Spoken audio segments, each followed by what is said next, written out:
All right. Ben, go ahead. Good afternoon. Hi, Ben. Hi, hi there. Happy holidays to you. Same to you. Thank you. Just overall, how would you kind of assess the class? Obviously, you added a quarterback in the last 24 hours. Can you talk about Henry and Yeah. just the class overall? Yeah. I mean, I think recruiting has drastically changed in the last couple of years. It's a combination of you're taking high school kids, but you're also taking portal kids, and you can't announce portal kids until they actually step on campus. So, we'll supplement this group that we have right now, but we feel really good about the 10 guys we have. Cameron Jones is a local kid running back from St. John Bosco that, Deshaun has been high on for a really long time, and myself included. He's a big, strong, physical running back, in kind of the mold that we like here. Big, tough, downhill football player. Feel really good about him.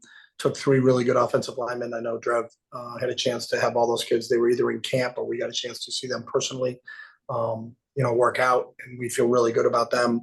Got a linebacker in Isaiah Patterson who had an outstanding year up in the state of Washington. Tough, hard-nosed, physical player that can really run a defense. He's smart. He's intelligent. And then the 2 DBs, Jameer and Christian. We've known of Christian for a long time. He's been in our camp. We know all about him. And then Jameer was a kid that was committed originally to Northwestern, and then got in contact with him this summer when there was a coaching change there. And really fits as a really good student, is a really good football player. So I think part of us moving into the Big Ten and moving into the Midwest is attractive for some kids. So we were excited to get Jameer to be a part of it. And then we added 2 quarterbacks, obviously Carson Gordon, who everybody knew about. Carson's the state of Texas triple jump champion.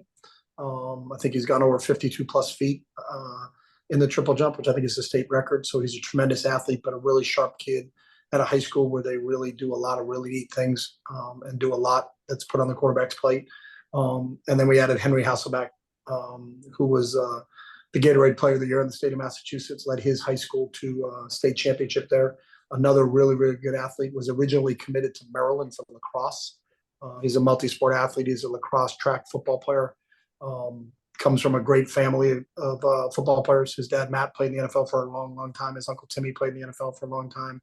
His grandfather played in the NFL for a long time. So there's great history and tradition in that family. So, and Henry's a great kid that I think will fit in here perfectly. So we're excited about that group of high school kids coming in. And I can't comment on any of the transfer kids until they actually enroll, because you can't talk about kids until they're on campus. So we will supplement this group with the transfer portal. All right, David Woods, go ahead.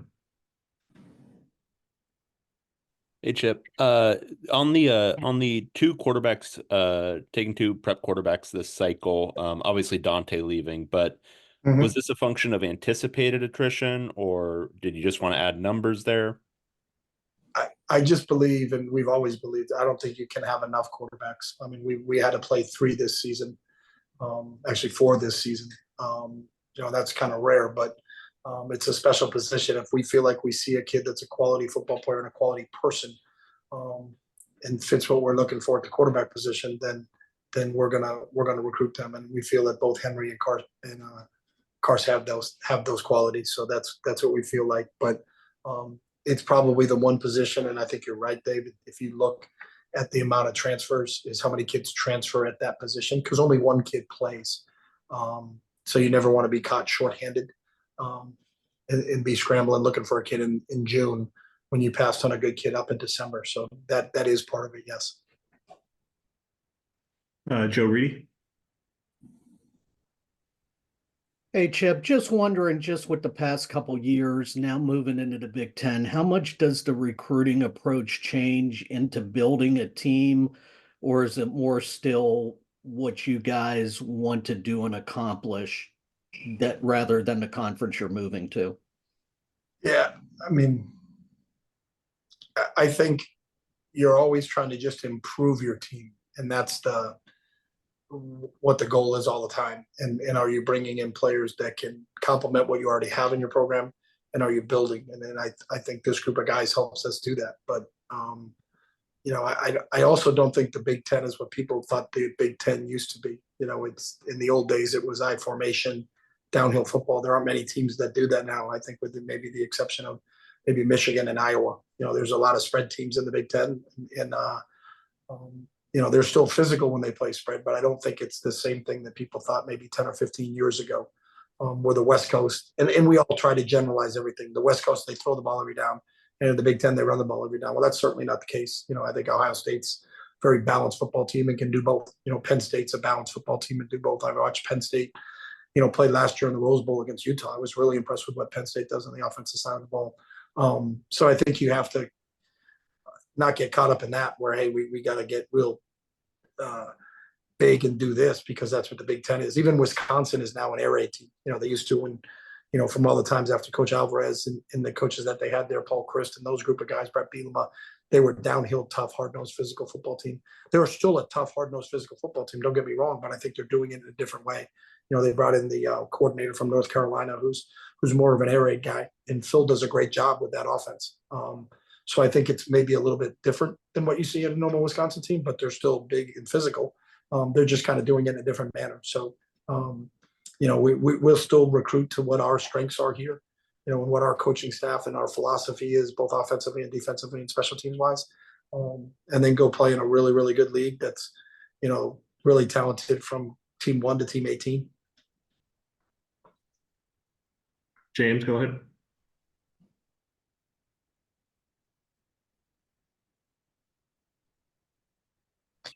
Sorry about that. Hey, Chip.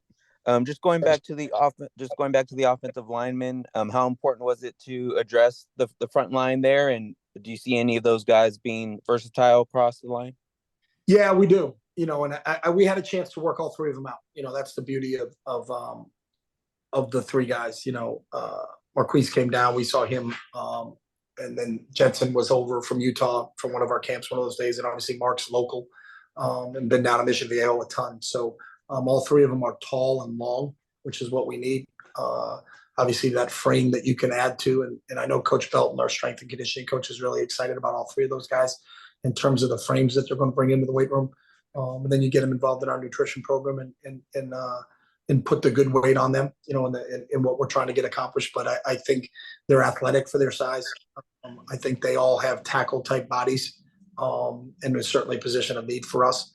So we'll see how it plays out, because I've had tackles move into guard and vice versa. But usually, you're trying to recruit tackle bodies and then work out who are your top 5 out of those guys. And that's what I feel. We feel all three of these guys are tackles, but we'll see how that plays out for us.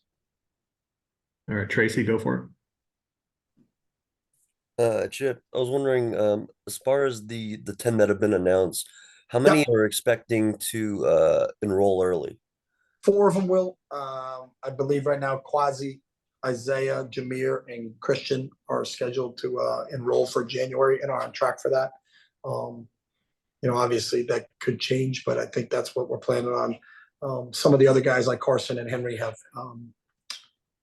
they got sports obligations, throughout the winter and the spring for them to go through. So, but those 4 right now are the 4 that we think will be coming in early, with a bunch of transfer kids also. Back to Ben. 2 things for you. Last year's class, I think the only true freshman who really made a significant contribution was Dante. Do you see any of these guys be able to contribute 2024? And then second part is, if you look at the 247 sports rankings for the Big Ten, you're 17th out of 18 teams. You alluded to transfers coming in. The way you build your roster now, do you almost throw out the high school rankings and disregard that, or do you think that still has some merit? No, I think on the first part, I think the kids who enroll early obviously have a better chance of playing in the fall, just because they get an opportunity to go through winter program with our football performance people. They also get a chance to go through the spring with coaches, meetings, and all those other things. So, by the time the other freshmen get here in June, it seems like they've been here on campus for a while. So I think that's an advantage. So we don't put any limitations on any of them. Sean Ryan came in directly out of high school and played as a true freshman because he was talented enough to do that. Didn't have the benefit of an early enrollee. Dorian was not an early enrollee. He played early in his career. So it's easier for those guys, but I don't know. We don't put a limit on those guys. And then I just think recruiting has changed, and it's a combination, and it's been a combination since the portal has kind of changed. When before it was just grad students, but our team as well as anybody, Ben. But Latu was a transfer, Darius was a transfer, Ethan is a transfer, J. Mike is a transfer. The Murphys are transfers. Gary Smith is a transfer. I think it's a combination of both. So that's how we've always looked at it, is that we're always trying to bring in the best that fit in both our academic admission standards and what we're looking for football wise here. But we're not going to limit it to say it's got to be a certain amount of high school or it's got to be a certain amount of transfer guys. It's just that part of it happens organically. And so that's how we look at it. But we don't delineate or look at the high school ranking or the transfer ranking. It's who's the best fit for what we have to offer here. One follow-up, if I could, between the high school players you brought in last year and the portal, I think it's fair to say that the offensive line needs were not met. What do you think went wrong there, and how do you avoid that going forward?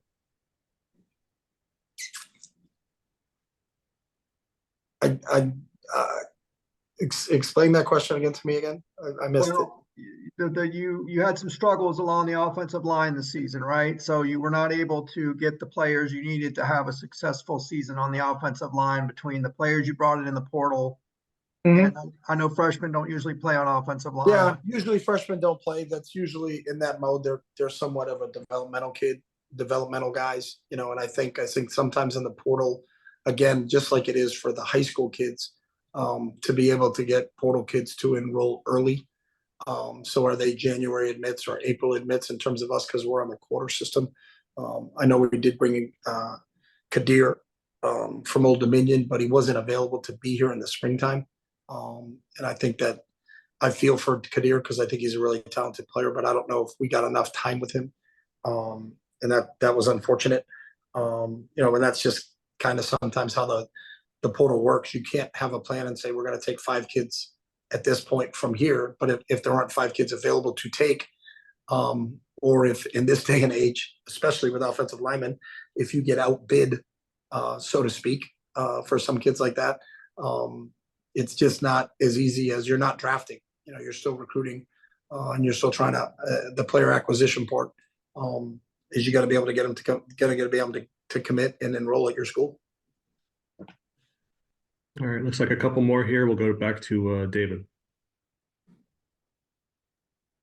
Hey, Chip, with defensive line, I know there's still some stuff to shake out with potential announcements to the NFL or what have you, but no defensive lineman currently in the class. What kind of numbers are you targeting with what you're going to try to attack in the portal? And, because I know edge rush could potentially be some guys returning, could not be. So what's kind of the plan of action for defensive line recruiting? Yeah. And I think you're spot on with that, Dave, is attack that in the portal, in terms of what's available and who they are. And, we're doing that as we currently speak. So that's where